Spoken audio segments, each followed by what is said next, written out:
There are 5 phases to the Fatherhood program. The first phase or stage is called building rapport and trust. That's an engagement phase, and it's extremely important to engage folks. I think the most surprising is how quickly the men created a bond and a unity with each other. There's a sense of both individual men, being someplace where they can speak freely about these things that they haven't spoken freely about before. And there's a process of what the group itself becomes as a result. One of the first transformations or insights that they get is how much their father influenced them, whether he was absent or present. This fellow came and the first meeting, he was sitting there in the group. We have a table that everybody sits around, and he was at the end, and he had this growl on his face like, okay, so what am I doing here, and what is it that you have to say that's of any importance? Most of these men, they are real wounded, and the main thing that we did is understanding why people was wounded and what are the causes. I think fathers have not learned how to be a father because they didn't have a father who knew how to be a father. They had a father that was absent. As we see that everybody's having these issues, we start talking about how we as experiences individually start talking about what they have done to overcome it. I have to say that I think that it's absolutely brilliant from a clinical point of view.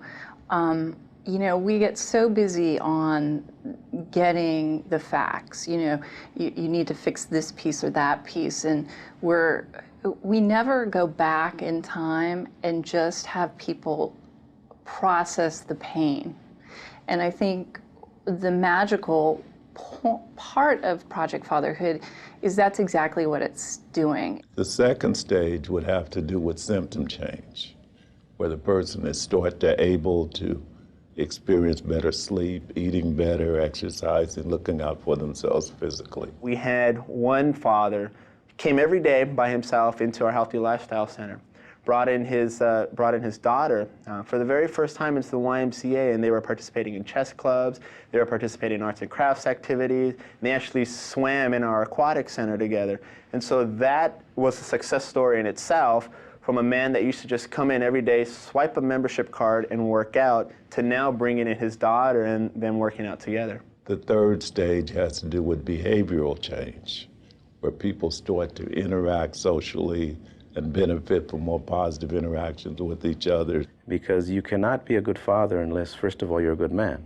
And so we deal with the essence of what does manhood mean, these essentials of values, and what does that mean? And then that can prepare you for your roles, and one of the roles is a role as a father, but it's also the role of being a good partner and in relationship with women, and a good student in relationship to elders and your ancestors. Issues of intimacy, issues of sexuality sometimes, issues that are not really talked about openly in our communities. We verbally said it's okay for you as a Hispanic father to self-disclose.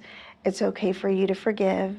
It's okay for you to redevelop a relationship with your children after 15, 20 years. The fourth stage is called quality of life concerns, where they start to look at the overall well-being of how much greater their children are doing in every aspect of that child's life. They get to see how their son or daughter can progress and what they can achieve.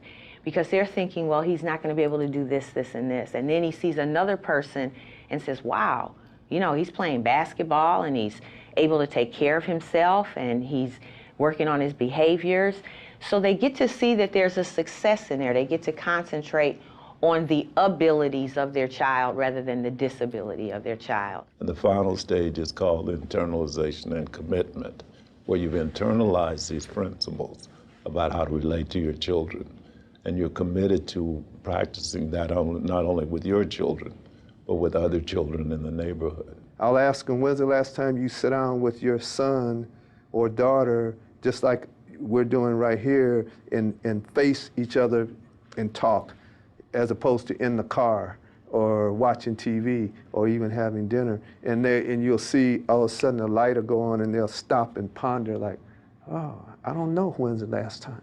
But now it's like, oh, I need to do that more. You don't have to feel trapped in a cycle of your family doing things that have been unhealthy for them, doing things that have got them behind, taking them to prisons, taking them to institutions, and learning that through these phases, there's a way to look at yourself in a different way.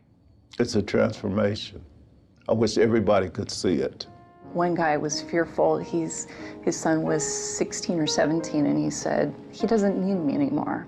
He doesn't need me in his life. And the group encouraged him and said, no, you should really try. So he actually got up the courage, to give him a call. And the kid was just so happy, so thrilled that he had called. And, he came back into group and he was going, I never dreamed. I thought he forgot about me. And, you get stories like that all the time,